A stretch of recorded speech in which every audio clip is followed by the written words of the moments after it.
Hello प्यारे बच्चों, कैसे हो आप सब लोग। वेलकम टू आई पढ़ाई। तो हमारे इस इलेक्ट्रोस्टैटिक्स के लर्निंग सेशंस को हम आगे कंटिन्यू करते हैं।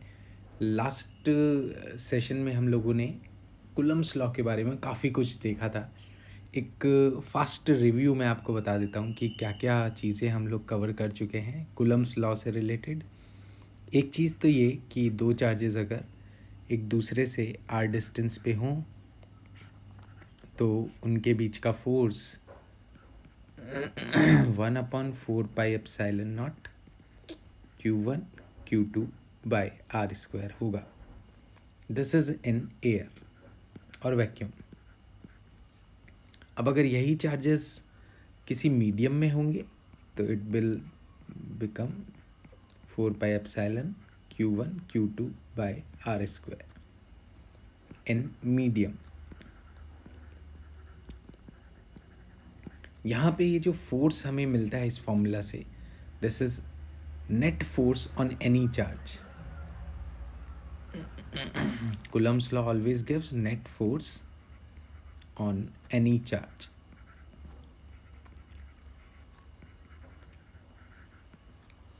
मतलब ये हुआ कि अगर ये किसी मीडियम में है तो ये नेट फोर्स मीडियम की वजह से प्लस वो दूसरे चार्ज की वजह से कंबाइंड फोर्स होगा।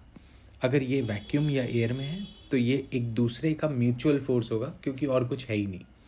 तो एयर में हमेशा हमें म्यूचुअल फोर्स मिलता है। In air the force is mutual force. और in any other medium this is mutual force plus force due to medium. इन दोनों का सम होता है ये। और इस कॉन्सेप्ट को हमने यूज़ किया था to find out the force due to medium निकालने के लिए। हमने ऐसा किया था कि net force is equals to mutual force जो कि एयर में होगा प्लस मीडियम की वजह से फोर्स ड्यू टू मीडियम। तो we will write 1/4πε Q1 Q2 by R square minus 1/4πε0 Q1 Q2 by R square is equals to force due to medium. और अगर हम यहाँ से ये चीज़ कॉमन ले लें 4πε Q1 Q2 by R square, तो हमारे पास बनेगा 1 minus epsilon upon epsilon naught. This is force due to medium. तो ये सारी बातें हम लोग हमारे प्रीवियस सेशन में कर चुके हैं। एक फास्ट रीकैप मैंने आपको बता दिया। अब देखो आज के सेशन में एक छोटा सा टॉपिक जो इस डाइलेक्ट्रिक मीडियम से रिलेटेड था वो मैं कवर करना चाहूँगा। स्टार्टिंग में मैं दो रीजन्स ड्रॉ कर रहा हूँ। पहला रीजन हमारा एयर है, दूसरा रीजन कोई भी डाइलेक्ट्रिक मीडियम है। डाइलेक्ट्रिक मीडियम का मतलब होता है एक ऐसा मीडियम जिसके अंदर फ्री चार्ज ना हो, आयंस की फॉर्म में हो लेकिन कनेक्टेड फॉर्म में। तो यहाँ पर अगर दो चार्जेस Q1 Q2 एयर में होंगे तो दे विल अट्रैक्ट और रिपल ईच अदर एज पर their nature and this force is 1/4πε0 Q1 Q2 by R square. अब अगर यही दो चार्जेस सेम डिस्टेंस पे किसी मीडियम में रख दिए जाए डाइलेक्ट्रिक मीडियम, तो इस पे जो नेट फोर्स लगेगा due to medium as well as due to other charge it is 1/4πε Q1 Q2 by R square. हम ये भी जानते हैं कि epsilon by epsilon naught medium की रिलेटिव परमिटिविटी होती है, जिसको डाइलेक्ट्रिक कांस्टेंट भी बोलते हैं। This is known as dielectric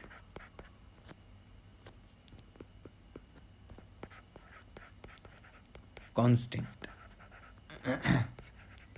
और ये जो डाइलेक्ट्रिक कांस्टेंट है, अगर मैं इसको यहाँ यूज़ करूँ तो ये बन जाएगा 1/4πε0 आप देखो एप्सिलॉन की जगह के एप्सिलॉन नॉट लिख सकता हूँ, जहाँ पे के डाइलेक्ट्रिक कांस्टेंट वाला के है, Q1 Q2 by R square, and this becomes net force as force in air divided by K।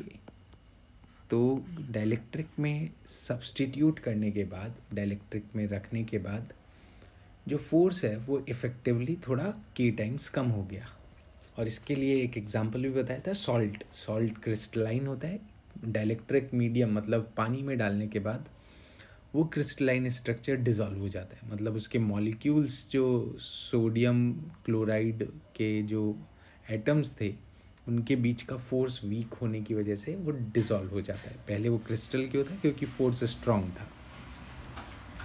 अब इसको एक दूसरे नज़रिए से देखते हैं कि हमारा जो नेट फोर्स हमने अभी देखा वो क्या है, 1/4 पाई एप्सिलॉन नॉट के times r square into Q1 into Q2, ये नेट फोर्स है किसी मीडियम में।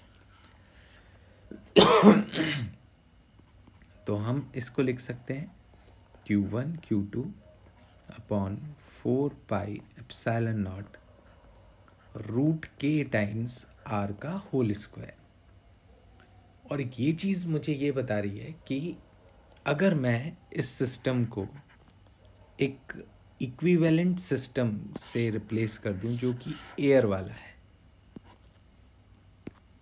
ना, इस सिस्टम को रिप्लेस कर दूं मैं इक्विवेलेंट सिस्टम जो कि एयर वाला है, तो मुझे सेम फोर्स के लिए Q1 Q2 के बीच में जो फोर्स ऊपर डाइलेक्ट्रिक मीडियम में था ना, उसी फोर्स के लिए इनके बीच की डिस्टेंस को रूट के टाइम्स आर के बराबर कर देनी है।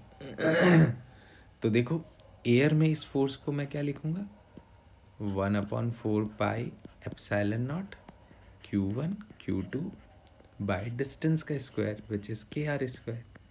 तो ये जो फोर्स आया एयर में और ये जो फोर्स आया मीडियम में सेम ही आ गए। And this is very important concept.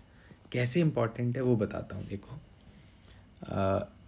It is an example, like ऐसा क्वेश्चन आया हुआ भी है कॉम्पिटिटिव एग्ज़ाम्स में कि अगर दो चार्जेस Q1 Q2 इस तरह से रखे गए हैं कि उनके बीच का ये वाला जो डिस्टेंस का पार्ट है, ये वाला part, it is of thickness T and its dielectric constant is K and this distance is D and here it is air। यहाँ पे air है, वहाँ पे dielectric constant K है। What is the force between Q1 Q2? net force on Q1 है ना, ऐसा बोल देते हैं net force on Q1 पे कितना फोर्स लगेगा। तो अब देखो, अब मैं इस सिस्टम को इक्विवेलेंट एयर सिस्टम से रिप्लेस कर दूंगा। मैं क्या लिखूंगा, Q1 से D डिस्टेंस तक एयर है और फिर क्योंकि डाइलेक्ट्रिक मीडियम की इफेक्टिव डिस्टेंस रूट के टाइम्स T हो जाएगी। अब ये पूरा सिस्टम किस में है, this is in air now. और अब मैं इसका नेट फोर्स लिख सकता हूँ K Q1 Q2 by D plus root के टाइम्स T का होल स्क्वायर। ये आ गया किसी भी एक चार्ज पे net force. This is a very simple and basic concept कि if distance in dielectric medium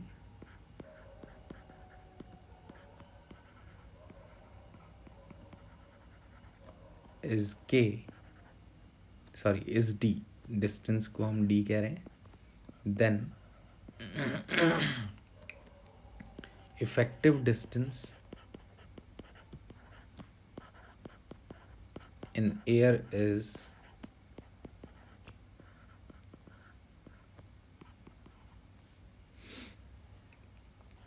root के टाइम्स D। जो अगर डिस्टेंस किसी मीडियम में D है तो वही डिस्टेंस एयर में इफेक्टिवली रूट के टाइम्स डी होगी। और इस इफेक्टिव डिस्टेंस का मतलब अगर मैं डाइलेक्ट्रिक मीडियम में डी डिस्टेंस पे रखूँ और उससे जो फोर्स मिलेगा वही फोर्स मुझे एयर में रूट के डी डिस्टेंस पे मिलेगा।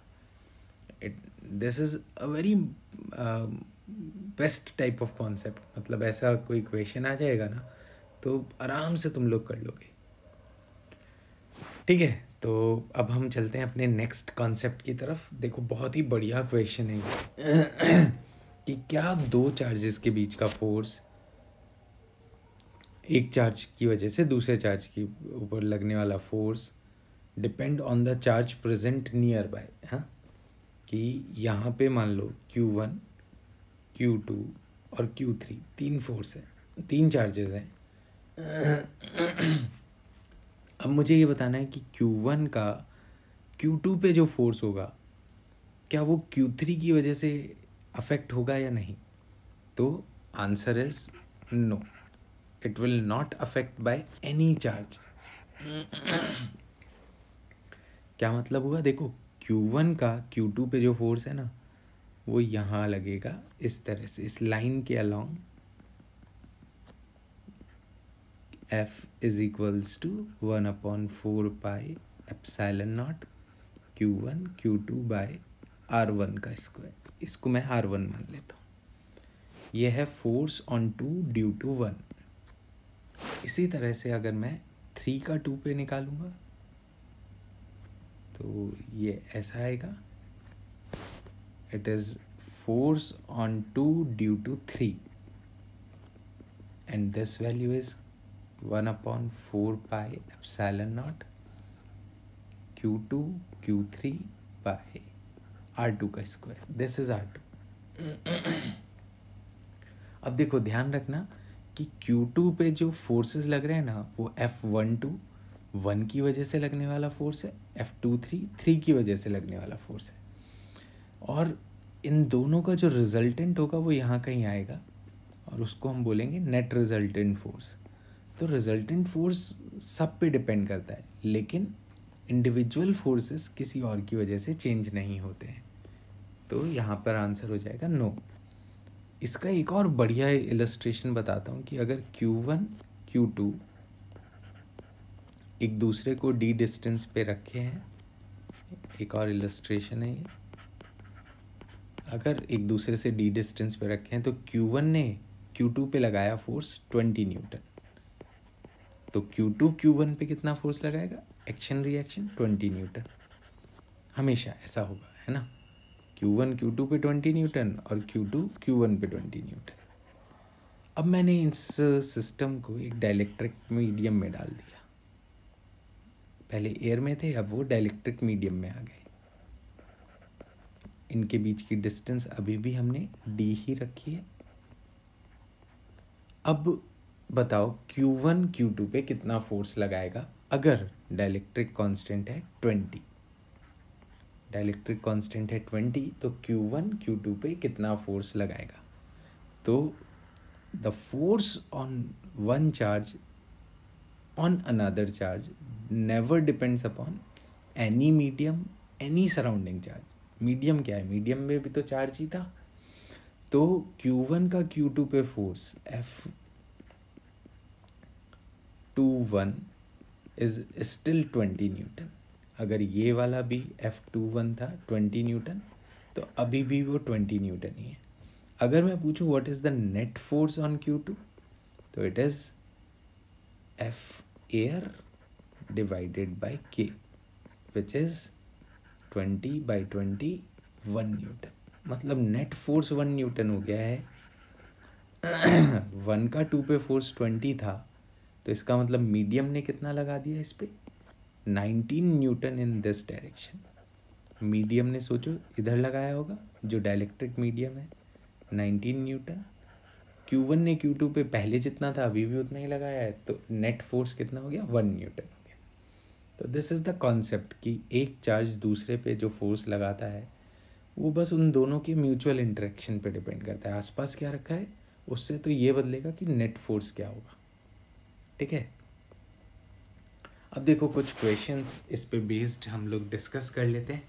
जो कूलम्ब्स लॉ को और अच्छे से समझने में हमारी हेल्प करेंगे।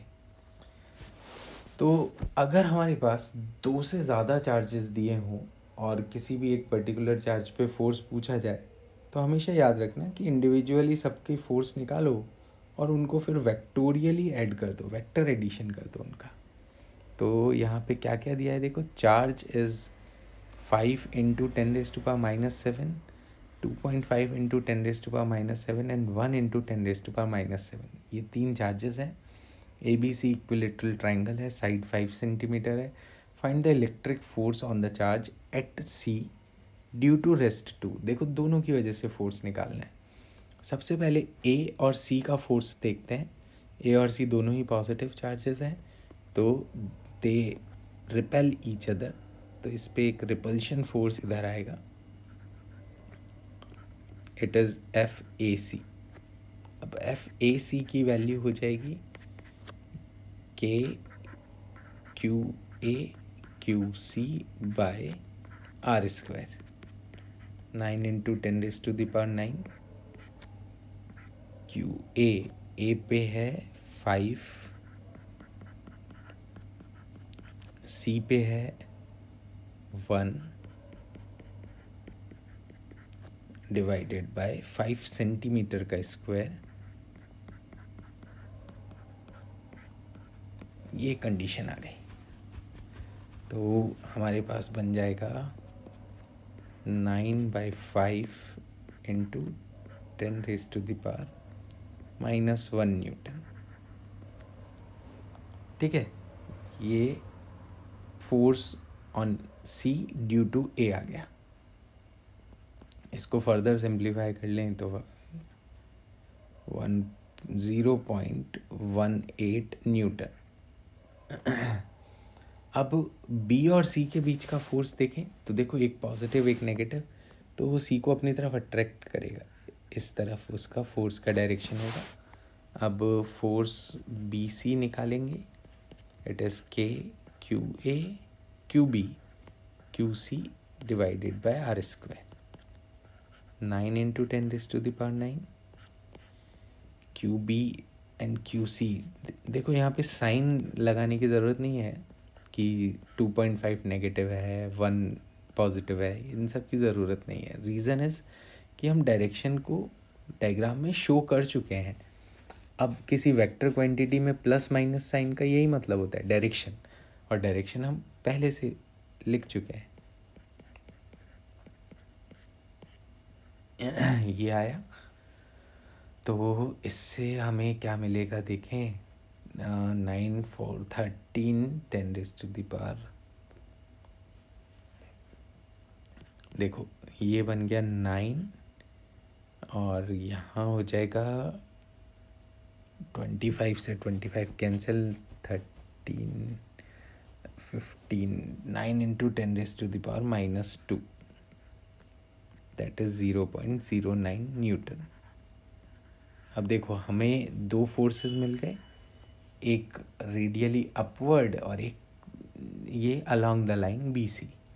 हमें नेट फोर्स बताना है और इन दोनों के बीच का एंगल है ये वाला एंगल, ये एंगल 60, तो ये 120।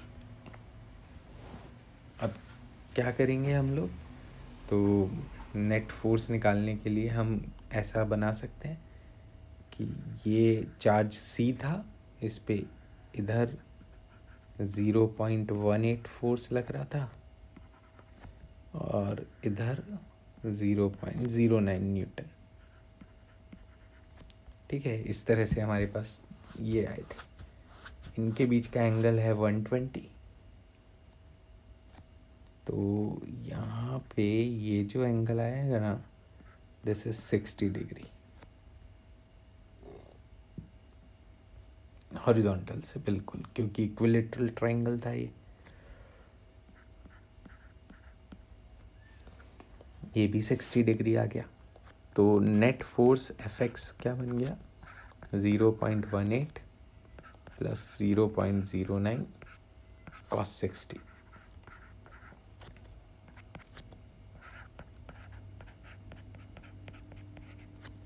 That that is 0.135 newton x direction का फोर्स। वाई डायरेक्शन का फोर्स क्या हो जाएगा, देखो 0.18 sine 60 minus 0.09 sine 60 and it will become 0.09 multiply by √3/2। अब इन दोनों का रिजल्टेंट निकाल लेंगे, आंसर आ जाएगा √f(x) का स्क्वायर प्लस fy का square. This is our final answer. इस तरह से देखो, एक से ज़्यादा चार्जेस दिए हो ना, तो इस तरह से प्रोसीड करना चाहिए, धीरे धीरे स्टेप बाय स्टेप लिखते जाओ, और कहीं पे भी कोई भी कन्फ्यूजन हो तो थोड़ा सा देख लो उसको, थोड़ा सा उससे रिगार्डिंग कुछ पढ़ लो स्टेप्स। ठीक है, इक्वेशन और देखें ऐसा ही। Two identical charge Q kept at distance R from each other. देखो दो चार्जेस हैं Q, इनको R डिस्टेंस पे रख दिया हमने। तीसरा चार्ज स्मॉल q हम कहाँ रखें जिससे कि पूरा system of all three charge remains in equilibrium. देखो, क्योंकि ये दोनों चार्जेस एकदम सेम मैग्नीट्यूड के दिए गए हैं क्वेश्चन में, तो ये तो 100% श्योर है कि तीसरा चार्ज हमें बीच में रखना होगा, क्योंकि ये जितना इस पे फोर्स लगाएगा उतना ये इस पे लगाएगा। बीच में रखने से क्या होगा, डिस्टेंस सेम हो गई, और ऐसा होने से इस पे नेट फोर्स 0 आ जाएगा। और हम इसको नेट फोर्स 0 क्यों चाहते हैं, क्योंकि all three charge in equilibrium, सब कुछ नेट फोर्स 0 की कंडीशन को फॉलो करना चाहिए। अब ये देखते हैं कि magnitude, sign and position of charge. देखो, मैग्नीट्यूड इस चार्ज का पॉजिटिव या नेगेटिव दोनों हो सकते हैं, क्योंकि मिड पॉइंट है तो दोनों को ही ये सेटिस्फाई कर सकता है, या तो दोनों अट्रैक्ट करेंगे सेम फोर्स से या दोनों रिपेल करेंगे सेम फोर्स। तो ये तो हो गया साइन, है ना। पोजीशन क्या है, मिड पॉइंट।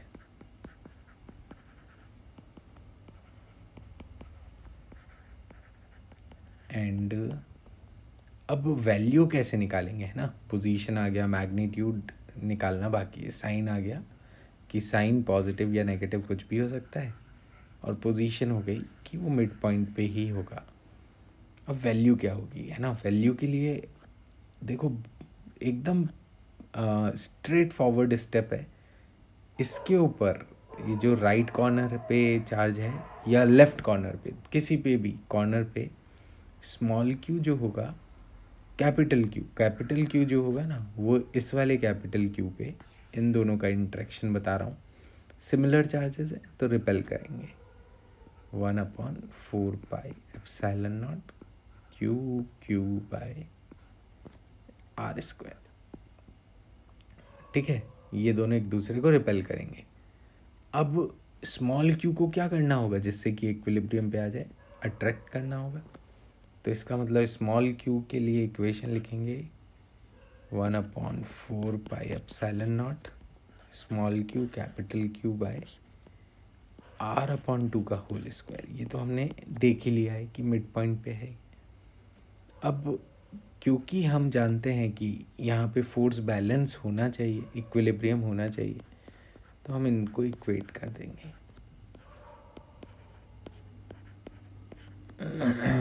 ये सब कैंसिल, एक Q भी कैंसिल, तो स्मॉल q आ गया capital Q into 4, sorry divide में जाएगा, ये स्मॉल q की वैल्यू आ गई, और ये वैल्यू प्लस या माइनस कुछ भी हो सकती है। तो देखो, magnitude is Q by 4, sign is plus और minus both, and position is mid point.